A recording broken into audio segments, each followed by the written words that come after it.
Doctor Karnati Varalakshmi, Telugu Desam party రాష్ట్ర మహిళా ప్రధాన కార్యదర్శి. రేపు 1వ తేదీ దగ్గరికి వస్తుంది. వృద్ధులందరికీ వృద్ధాప్య పెన్షన్లు అయితేనేంటి, ఒంటరి మహిళలకైతేనేమిటి, వితంతువులకైతేనేమిటి, అందరికీ పెన్షన్ కార్యక్రమం జరుగుతుంది. ఈ పెన్షన్లు ఇచ్చే భాగంలో ఇప్పుడు ఎలక్షన్ కోడ్ అమల్లో ఉన్నందున గత నెలలో చేసినట్టుగా అధికార పార్టీ నాయకులు ముసలాళ్ళని వాళ్ళందరినీ మంచాలలో తీసుకొని ఆఫీసుల దగ్గరికి తీసుకొచ్చి పెద్ద ఎత్తున ఇదేదో వాలంటీర్ లేకపోతే పెన్షన్ పంచలేము అనేటటువంటి ఒక పెద్ద డ్రామాకి లాస్ట్ టైం తెరతీసినట్టు ఈసారి తీయాల్సిన అవసరం కూడా లేదు. దీనికి ముఖ్యంగా ఆ గ్రామంలో ఉన్న పంచాయతీ సెక్రటరీ గారికి మేము ఒక విజ్ఞప్తి చేసుకుంటున్నాము. ప్రతి ఊరిలో అంగన్వాడీ టీచర్లు, ఆశా వర్కర్లు, ఏఎన్ఎంలు అనుకోనేటి, విఆర్ఏలు అయితేనేంటి, విఆర్ఓలు అయితేనేంటి, అందరూ government employees including government teachers కూడా ఉన్నారండి అక్కడ.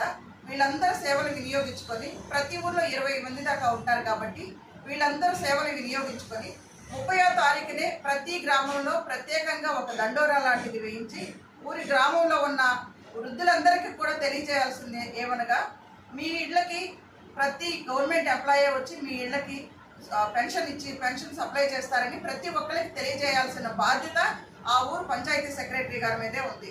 ఎందుకంటే 20 మంది ఎంప్లాయీస్ 1 డేలో 2 to 3 అవర్స్లోనే ఈ కార్యక్రమాన్ని కంప్లీట్ చేసేదానికి అంతమంది సిబ్బంది ఉన్నారు. కాబట్టి దయచేసి ఈ ఎండలకి మీ రాజకీయ స్వలాభం కోసము అధికార పార్టీ నాయకులకి ఒత్తిడికి లొంగకుండా ప్రజల్ని ఇబ్బంది పెట్టకుండా పెన్షన్ ప్రక్రియ ముగించాలని చెప్పి పంచాయతీ సెక్రటరీని కోరుకుంటున్నాను.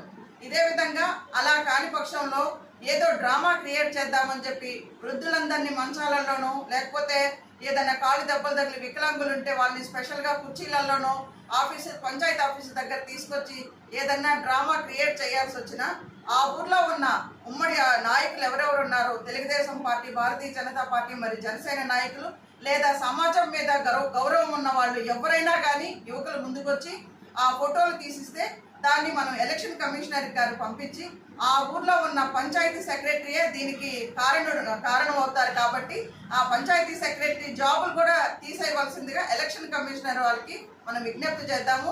అందుకని దయచేసి వృద్ధులకి ఎటువంటి ఇబ్బందులు కలిగించకుండా ప్రతి ఒక్కరికి వాళ్ళ ఇంటి దగ్గరికే తీసుకెళ్లి పెన్షన్ ప్రక్రియను ముగించాలని ప్రతి ఒక్క ఊర్లో ఉన్న ఈ రాష్ట్రం మొత్తంగా ప్రతి ఊర్లో ఉన్న పంచాయతీ సెక్రటరీని, ఆయా ఏరియాలలో ఉన్న గవర్నమెంట్ ఎంప్లాయీని మేము ప్రత్యేకంగా విన్నవించుకుంటున్నాం. ధన్యవాదాలు.